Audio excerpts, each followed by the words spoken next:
ಮುತ್ಸುಂದ್ರ ಗ್ರಾಮ ಪಂಚಾಯಿತಿಯನ್ನು ಮಾದರಿಯಾಗಿ ರೂಪಿಸಲು ಅಗತ್ಯ ಕ್ರಮ ರೂಪಿಸಲಾಗಿದೆ ಎಂದು ಅಧ್ಯಕ್ಷ ಪಟೇಲ್ ಬಾಬು ತಿಳಿಸಿದ್ದಾರೆ. ಹೊಸಕೋಟೆ ತಾಲೂಕಿನ ಮುತ್ಸುಂದ್ರ ಗ್ರಾಮ ಪಂಚಾಯಿತಿಯಲ್ಲಿ ನೂತನ ಕಸ ಸಂಗ್ರಹ ವಾಹನಗಳಿಗೆ ಚಾಲನೆ ನೀಡಿ ಹಾಗೂ ಗ್ರಾಮ ಪಂಚಾಯಿತಿ ಸರ್ವ ಸದಸ್ಯರ ಸಾಮಾನ್ಯ ಸಭೆಯನ್ನು ಉದ್ದೇಶಿಸಿ ಮಾತನಾಡಿದ ಅವರು, ಗ್ರಾಮಗಳ ಸ್ವಚ್ಛತೆ ಹಾಗೂ ಸೌಹಾರ್ದದ ಸಲುವಾಗಿ ವಿವಿಧ ಯೋಜನೆಗಳನ್ನು ಜಾರಿಗೆ ತರಲಾಗುತ್ತಿದೆ. ಗ್ರಾಮಗಳಿಗೆ ಸ್ವಂತ ಸಂಪನ್ಮೂಲಗಳಿಂದ ಸಂಗ್ರಹವಾಗುವ ತೆರಿಗೆ ಹಣಕ್ಕೆ ಕ್ರಿಯಾ ಯೋಜನೆ ರೂಪಿಸುವ ಬಗ್ಗೆ ಸಭೆಯಲ್ಲಿ ಚರ್ಚಿಸಲಾಗಿದೆ. ಒಟ್ಟು 1,83,00,000 ಸ್ವಂತ ಸಂಪನ್ಮೂಲದಿಂದ ಆದಾಯ ಬಂದಿದ್ದು, ಈ ಆದಾಯವನ್ನು ಗ್ರಾಮ ಪಂಚಾಯಿತಿ ವ್ಯಾಪ್ತಿಯ ಎಲ್ಲ ಗ್ರಾಮಗಳಿಗೂ ಹಂಚಿಕೆ ಮಾಡಲಾಗಿದೆ ಎಂದರು. ಮುತ್ಸುಂದ್ರ ಗ್ರಾಮ ಪಂಚಾಯಿತಿ ಪಿಡಿಒ ಮೆಹಬೂಬ್ ಪಾಷಾ ಮಾತನಾಡಿ, ಮುತ್ಸುಂದ್ರ ಗ್ರಾಮ ಪಂಚಾಯಿತಿ ಸುಮಾರು 14,000 ಜನಸಂಖ್ಯೆ ಹೊಂದಿದ್ದು, ಕಸ ವಿಲೇವಾರಿ ಬಹುದೊಡ್ಡ ಸಮಸ್ಯೆಯಾಗಿತ್ತು. ಇದಕ್ಕೆ ಶಾಶ್ವತ ಪರಿಹಾರ ಒದಗಿಸಿಕೊಡುವ ನಿಟ್ಟಿನಲ್ಲಿ ನೂತನ ಕಸ ಸಂಗ್ರಹ ಮಾಡುವ 2 ವಾಹನಗಳಿಗೆ ಇಂದು ಚಾಲನೆ ನೀಡಲಾಗಿದ್ದು, ಸಂಗ್ರಹವಾದ ಕಸವನ್ನು ನೇರವಾಗಿ ತ್ಯಾಜ್ಯ ಸಂಸ್ಕರಣಾ ಘಟಕಕ್ಕೆ ವಿಲೇವಾರಿ ಮಾಡಲಾಗುತ್ತಿದೆ. ನಾಗರಿಕರು ಮನೆಗಳಲ್ಲಿಯೇ ತ್ಯಾಜ್ಯವನ್ನು ಪ್ರತ್ಯೇಕಿಸಿ ಕಸದ ವಾಹನಕ್ಕೆ ಹಾಕಬೇಕು ಎಂದರು. ಪ್ರಥಮ ಸಭೆಯಲ್ಲೇ ಏನು ನಾವು ತೀರ್ಮಾನ ಮಾಡಿದ್ವಿ, ನಾವು ಗ್ರಾಮ ಪಂಚಾಯಿತಿ ವ್ಯಾಪ್ತಿಯ ಹಳ್ಳಿಗಳಿಗೆ ಮೂಲಸೌಕರ್ಯಕ್ಕೆ ಪ್ರಥಮ ಆದ್ಯತೆ ನೀಡಬೇಕು. ಈ ಒಂದು ನಮ್ಮ ಗ್ರಾಮ ಪಂಚಾಯಿತಿ ಬೆಂಗಳೂರು ಕೇಂದ್ರಕ್ಕೆ ಹತ್ತಿರ ಇರೋದ್ರಿಂದ ಇಲ್ಲಿ ಜನಸಂಖ್ಯೆಯೂ ಜಾಸ್ತಿ ಇದೆ. ಇಲ್ಲಿನ ಮೂಲ ಸಮಸ್ಯೆ ಬಂದು ಕಸ ನಿರ್ವಹಣೆಯೇ ಮೂಲ ಸಮಸ್ಯೆ. ಅದನ್ನು ನಾವು ಎಲ್ಲ ಸದಸ್ಯರು ಅಡ್ರೆಸ್ ಮಾಡಬೇಕು. ಅದರಿಂದ ಜನರಿಗೆ ತುಂಬ ಅನುಕೂಲ ಇದೆ ಅನ್ನೋ ನಿಟ್ಟಿನಲ್ಲೇ ಮೊದಲೇ ಸಭೆಯಲ್ಲೇ ಏನು ಮೊದಲು ಗ್ರಾಮ ಪಂಚಾಯಿತಿಯಲ್ಲಿ 6 ತಿಂಗಳಿಗೆ ಒಂದು ಬಾರಿ ಅಥವಾ ವರ್ಷಕ್ಕೆ ಒಂದು ಬಾರಿ ಕಸ ಚರಂಡಿಗಳಲ್ಲಿ ಕ್ಲೀನ್ ಮಾಡುವಂಥದ್ದು ಇರ್ಬೋದು, ಅಂಥದ್ದೆಲ್ಲ ಮಾಡ್ತಾ ಇದ್ದಿದ್ದನ್ನು ಪ್ರತಿ ತಿಂಗಳು ನಿಯಮಿತವಾಗಿ ಆಗಬೇಕು. ಪ್ರತಿ ಮನೆಯಲ್ಲಿ ನಾವೇನು ಒಣ ಕಸ ಕಲೆಕ್ಟ್ ಮಾಡ್ತಾ ಇದ್ದೀವಿ, ನಮ್ಮ ಹತ್ರ ಘಟಕ ಇಲ್ಲ ಅಂದ್ರೂ ಪರವಾಗಿಲ್ಲ, ನಾವು ಬೆಂಗಳೂರಿಗೆ ಇಲ್ಲಿಗೆ ಕಲೆಕ್ಟ್ ಆಗುವಂಥ ಕಸನ ಅಲ್ಲಿ ಸಾಗಿಸಬೇಕು. ಜನರಿಗೆ ನಾವು ಒಂದು ಒಳ್ಳೆಯ ಆರೋಗ್ಯ ದೃಷ್ಟಿಯಿಂದ ಈ ಒಂದು ಕ್ರಮ ತೆಗೆದುಕೊಳ್ಬೇಕು ಅಂತ ನಮ್ಮ ಮಾನ್ಯ ಅಧ್ಯಕ್ಷರು, ಉಪಾಧ್ಯಕ್ಷರು, ಸದಸ್ಯರು ಮೊದಲ ಸಭೆಯಲ್ಲೇ ನಿರ್ಣಯ ಕೈಗೊಂಡಿದ್ದರು.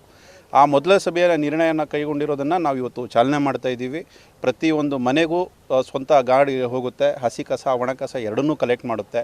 ಮತ್ತು ಪ್ರತಿ ಊರಿನ ಪ್ರತಿಯೊಂದು ಚರಂಡಿಯನ್ನು ಪ್ರತಿ ತಿಂಗಳು ನಿಯಮಿತವಾಗಿ ಕ್ಲೀನ್ ಮಾಡುವಂಥ ಕೆಲಸಕ್ಕೆ ನಾವು ಚಾಲನೆ ಮಾಡಿದ್ದೀವಿ. ನಾವು ಏನು ಮೊದಲು 2-3 ಸಿಬ್ಬಂದಿ ಇಟ್ಕೊಂಡು ಕೆಲಸ ಮಾಡ್ತಾ ಇದ್ವಿ, ಅದರಿಂದ ನಾವು ಸಮರ್ಪಕವಾಗಿ ಕಸ ನಿರ್ವಹಣೆ ಮಾಡೋಕ್ಕಾಗ್ತಾ ಇರಲಿಲ್ಲ.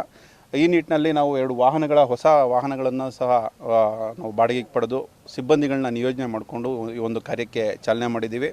ಸಾರ್ವಜನಿಕರಲ್ಲಿ ಮತ್ತು ಗ್ರಾಮಸ್ಥರಲ್ಲಿ ಮನವಿ ಏನಂದರೆ, ಕಸನ ದಯವಿಟ್ಟು ಎಲ್ಲಂದರಲ್ಲಿ ಎಸಿಬೇಡಿ. ವಾಹನ ಪ್ರತಿದಿನ ನಿಮ್ಮ ಮನೆ ಹತ್ತಿರ ಬರುತ್ತೆ. ಆ ವಾಹನಕ್ಕೆ ನೀವು ಕಸವನ್ನು ಕೊಟ್ಟರೆ ನಾವು ಶುಚಿತ್ವವನ್ನು ಕಾಪಾಡಬಹುದು, ನಮ್ಮ ಗ್ರಾಮ ಪಂಚಾಯಿತಿಯನ್ನು ಮಾದರಿ ಗ್ರಾಮ ಪಂಚಾಯಿತಿಯನ್ನಾಗಿ ಮಾಡಬಹುದು.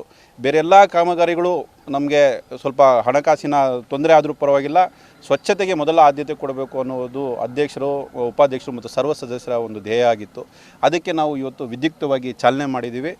ಮುಂದಿನ ದಿನಗಳಲ್ಲಿ ಈಗಾಗಲೇ ನಮ್ಮ ಗ್ರಾಮ ಪಂಚಾಯಿತಿ ಸ್ವಂತ ಸಂಪನ್ಮೂಲದಿಂದ ಎಲ್ಲ ಅಭಿವೃದ್ಧಿ ಕಾಮಗಾರಿಗಳನ್ನು ಮಾಡ್ತಾ ಇದೆ. ಮಾದರಿ ಗ್ರಾಮ ಪಂಚಾಯಿತಿಗೆ ಹೊರಹೊಮ್ಮೋದಕ್ಕೆ ಏನೆಲ್ಲ ಸಾಧ್ಯತೆಗಳಿದೆಯೋ ಎಲ್ಲ ಕ್ರಮಗಳನ್ನು ಕೈಗೊಳ್ತೀವಿ ಅಂತ ಈ ಸಂದರ್ಭದಲ್ಲಿ ಹೇಳಕ್ಕೆ ಇಷ್ಟಪಡ್ತೀನಿ. ಈಗ ಸ್ವಚ್ಛಗಾರರಿಗೆ ಡ್ರೆಸ್ಸು ಕೊಡು, ಯೂನಿಫಾರ್ಮ್ ಕೊಟ್ಟಿರೋದು ಎಲ್ಲ 2 ವಾಹನ ಬಿಟ್ಟಿದ್ದೀವಿ. ಡೈಲಿ ಬೆಳಗ್ಗೆ ನಮ್ಮ ಗ್ರಾಮ ಪಂಚಾಯತಿ ಲಿಮಿಟಲ್ಲಿ ಎಲ್ಲ ಊರುಗಳಿಗೂ 10 ಗ್ರಾಮಗಳಿಗೂ ಹೋಗುತ್ತೆ. ಎಲ್ಲ ಗ್ರಾಮಗಳಲ್ಲೂ ಕ್ಲೀನಿಂಗು, ಚರಂಡಿ ಪಕ್ಕದಲ್ಲಿ ಹುಲ್ಲು ಇರ್ಬೋದು, ಕಸ ಕಡ್ಡಿ ಎಲ್ಲ ಕ್ಲೀನಿಂಗು ನಮ್ಮ ಗಿರೀಶ್ ಕಾಂಟ್ರಾಕ್ಟ್ರವರು ಒಳ್ಳೆ ನಮ್ಮೂರಲ್ಲಿ ಮುತ್ಸಂದ್ರ ಮಾದರಿ ಗ್ರಾಮ ಮಾಡಬೇಕು ಅಂತ ಅವ್ರು ಮಾಡಿದ್ದಾರೆ. ಮುತ್ಸಂದ್ರ ಗ್ರಾಮ ಆಲ್ರೆಡಿ. ಇನ್ನೆಷ್ಟು ಬೆಳಕೇರಿ, ಆಮೇಲೆ ಬೋದ್ನಸಳ್ಳಿ, ಮಶಾಣ, ಸ್ಕೂಲ್ ಜಾಗ, ಸರ್ಕಾರಿ ಜಾಗಗಳು ಎಲ್ಲೆಲ್ಲಿದೆ ಎಲ್ಲನೂ ಸ್ವಚ್ಛತೆ ಮಾಡೋದ್ರಲ್ಲಿ ಗಿರೀಶ್ಗೆ ಅನುಭವ ಇದೆ. ಮಾಡ್ತಾ ಇದ್ದಾರೆ. ಅವ್ರು ಕಾಂಟ್ರಾಕ್ಟ್ ಕೊಟ್ಟಿದ್ದೀವಿ. ಜನಗಳು ಸಹಕರಿಸ್ತಾ ಇದ್ದಾರೆ. ಜನಗಳು ತುಂಬ ಸಹಕರಿಸ್ತಾ ಇದ್ದಾರೆ. ಒಳ್ಳೆಯ ಅಭಿಪ್ರಾಯ ತಿಳಿಸಿದ್ದಾರೆ ಮುತ್ಸಂದ್ರದ್ದು. ಉದಾಹರಣೆಗೆ ಮೊದಲು ನಮ್ಮ ಗ್ರಾಮ ಸ್ವಚ್ಛ ಬರ್ತಾ ಇದರಲ್ಲಿ ಹಸಿ ಕಣಸ ಒಣ ಕಸ 2 ಇಡೀ ನಮ್ಮ ಜಿಲ್ಲೆಯಲ್ಲೇ ಪ್ರಥಮ ಬಾರಿಗೆ ಪಂಚಾಯತಿ ಲೆವೆಲಲ್ಲಿ ತೆಗಿತಾ ಇದ್ದೀವಿ. ಮುತ್ಸಂದ್ರ ಗ್ರಾಮ ಪಂಚಾಯತಿಯಿಂದ ಮಾದರಿ ಗ್ರಾಮ ಮಾಡಬೇಕು ಅಂತ ಹೇಳ್ಬಿಟ್ಟು ಚರಂಡಿ ಕ್ಲೀನಿಂಗು ಡೈಲಿ ಕ್ಲೀನ್ ಮಾಡೋಂಗೆ ಮಾತಾಡಿ ಇದು ಮಾಡಿದ್ದೀವಿ.